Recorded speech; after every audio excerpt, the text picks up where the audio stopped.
ಚಿತ್ರಸಂತೆಗೆ ಬಂದಿದ್ದೀರಾ, ನೀವು ಕೂಡ ಒಬ್ರು ಕಲಾವಿದರು. ಎಷ್ಟು ವರ್ಷದಿಂದ ಕಲಾವಿದರಾಗಿದ್ದೀರಾ ಮತ್ತು ಹೇಗೆ ಅನ್ಸುತ್ತೆ ಚಿತ್ರಸಂತೆಗೆ ಬಂದಿರೋದು?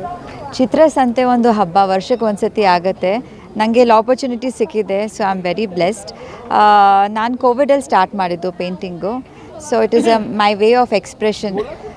ಕನೆಕ್ಷನ್ ಮಾಡೋದು, ಜನಗೆ ಮಾತಾಡೋದು, ಎಕ್ಸ್ಪ್ಲೇನ್ ಮಾಡೋದು ನಂಗೆ ಇಷ್ಟ ಆಗುತ್ತೆ.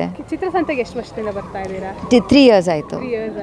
ಹೇಗೆ ಅನ್ಸುತ್ತೆ ಮ್ಯಾಮ್ ನಿಮ್ಮದ್ರಲ್ಲಿ, ಅಂದರೆ ನಿಮ್ಮ ಆರ್ಟ್ ಫಾರ್ಮ್ ಯಾವುದು ಮತ್ತು ಹೇಗೆ ಅನ್ಸುತ್ತೆ ಇಷ್ಟು ಜನ ಒಟ್ಟಿಗೆ ನೋಡೋದು? ಬೇರೆ ಬೇರೆ ರಾಜ್ಯದಿಂದ, ಸ್ಟೇಟಿಂದ ಬಂದಿದ್ದಾರೆ, ಬೇರೆ ಬೇರೆ ಕಂಟ್ರೀಸಿಂದನೇ ಎಷ್ಟೊಂದು ಜನ ಬಂದಿದ್ದಾರೆ. ಹೇಗೆ ಅನ್ಸುತ್ತೆ ಅವ್ರ ಪೇಂಟಿಂಗ್ಸ್ ಎಲ್ಲ ನೋಡಿ ನಿಮಗೆ? ಆ್ಯಕ್ಚುಲಿ ಆಶ್ಚರ್ಯ ಆಗುತ್ತೆ. ನಾವು ಆರ್ಟಿಸ್ಟ್ ಆದ್ರೂ ಬೇರೆಯವ್ರ ಆರ್ಟಿಸ್ಟ್ ನೋಡೋಕೆ ತುಂಬ ಚೆನ್ನಾಗಿ ಅನಿಸುತ್ತೆ. ಒಬ್ಬೊಬ್ರದ್ದು ಸ್ಟೈಲ್ ಒಂದೊಂದು ಥರ ಇರುತ್ತೆ, ಅವ್ರದ್ದು ಟ್ಯಾಲೆಂಟ್ ಒಂಥರ ಇರುತ್ತೆ. ಒಂದೊಂದು ಸತಿ ನಮ್ಗೆ ಅನಿಸುತ್ತೆ ಅವ್ರಿಗಿಂತ ನಾವು ಸ್ವಲ್ಪ ಕಮ್ಮಿನ ಅಂತ.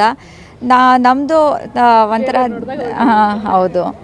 ಆ್ಯಕ್ಚುಲಿ ಇಲ್ಲಿ ಒಂಥರ ಫುಲ್ ಕಲರ್ಫುಲ್ ಅನಿಸುತ್ತೆ. ಇದು ರೋಡೆಲ್ಲ ಬ್ಲಾಕ್ ಆಗಿರುತ್ತೆ, ಎಲ್ಲಿ ನೋಡಿದ್ರೂ ಕಲರ್ಸು ಸ್ಪ್ಲ್ಯಾಶ್, ತುಂಬ ಒಂಥರ ಫೆಸ್ಟಿವಲ್ ಥರ ಅನಿಸುತ್ತೆ. ಓಕೆ, ನಿಮ್ಮದು ಯಾವುದು art form, particular art form ಯಾವ್ದಾದ್ರು? ನಾನು ಆ್ಯಕ್ಚುಲಿ ವಿಮೆನ್ ಬೇಸ್ಡ್, ಆಮೇಲೆ ನೇಚರ್ ಬೇಸ್ಡ್ ಪೇಂಟಿಂಗ್ಸ್ ಇಷ್ಟಪಡ್ತೀನಿ. ಡೇ ಟು ಡೇ ಲೈಫು, ಆಮೇಲೆ ಫೆಸ್ಟಿವಲ್ಸು, ನೇಚರ್ ನಂಗೆ ಇಷ್ಟ ಆಗುತ್ತೆ. ಓಕೆ ಮ್ಯಾಮ್, ನಿಮ್ಮ ಹೆಸರು? Poonam. Thank you ma'am. Thank you.